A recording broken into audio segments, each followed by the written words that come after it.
ஹே தங்கம்ஸ், இது Wednesday ஈவினிங்கான vlog தான். So log out பண்ணி முடிச்சுட்டு உடனே கிச்சனுக்கு போயிட்டேன். ஸோ டின்னருக்கு பாயா ப்ரிப்பேர் பண்ணுறதுக்காக. ஸோ இன்றைக்கி நான் உங்களுக்கு பாயா எப்படி ப்ரிப்பேர் பண்ணுறோன்றதை நான் காட்ட போகிறேன்.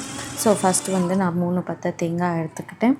அப்புறம் 5 பாதாம், 5 முந்திரி, ஒரு கிராம்பு, ஒரு பட்டை, ஒரு ஏலக்காய், சின்ன துண்டு கல்பாசி, ஹாஃப் நட்சத்திர சோம்பு, 1 ஸ்பூன் சோம்பு எடுத்துக்கிட்டு, கொத்தமல்லி கொஞ்சம், அதுக்கப்புறம் புதினா கொஞ்சம், அதுக்கப்புறம் ஒரு சில்லி, அதுக்கப்புறம் 1 ஸ்பூன் கசகசா. இது எல்லாமே எடுத்துகிட்டு ஃபைன் பேஸ்ட்டாக நம்ம பண்ண போகிறோம்.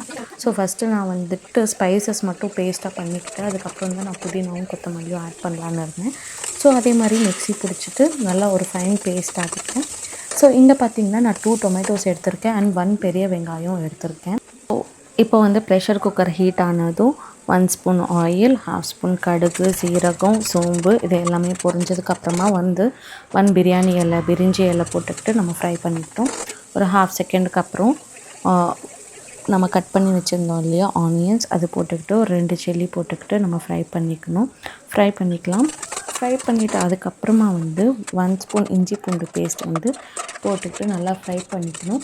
அதுக்கப்புறமா உங்கள்கிட்ட ஏதாச்சும் வெஜிடபிள்ஸ் இருந்துச்சுன்னா கூட நீங்கள் வெஜிடபிள் பாயா மாதிரி பண்ணிக்கலாம். நான் எம்டி பாயா பண்ணுறதுனால நான் ஒன்லி டொமேட்டோஸ் மட்டும் எடுத்துக்கிறேன். ஸோ டொமேட்டோ போட்டுட்டு நல்லா ஃப்ரை பண்ணதுக்கப்புறமா ஸ்பைசஸ் போட்டுக்க போகிறேன். ஸோ இந்த ஸ்பைசஸ்க்காக நான் 2 ஸ்பூன்ஸ் சில்லி பவுடர் எடுத்திருக்கேன். அந்த சில்லி பவுடர் போட்ட உடனே ஒரு 2 கிளாஸ் ஆஃப் வாட்டர் போட்டுட்டு நல்லா மிக்ஸ் பண்ணி விட்டுறணும்.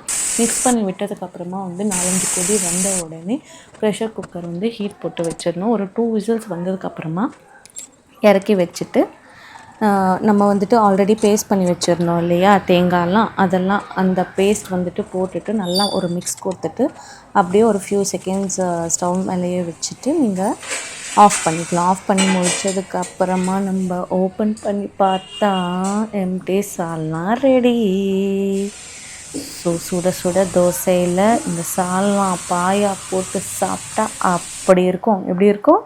அப்படி இருக்கும். நெக்ஸ்ட் vlogல பார்க்கலாம். பாய்.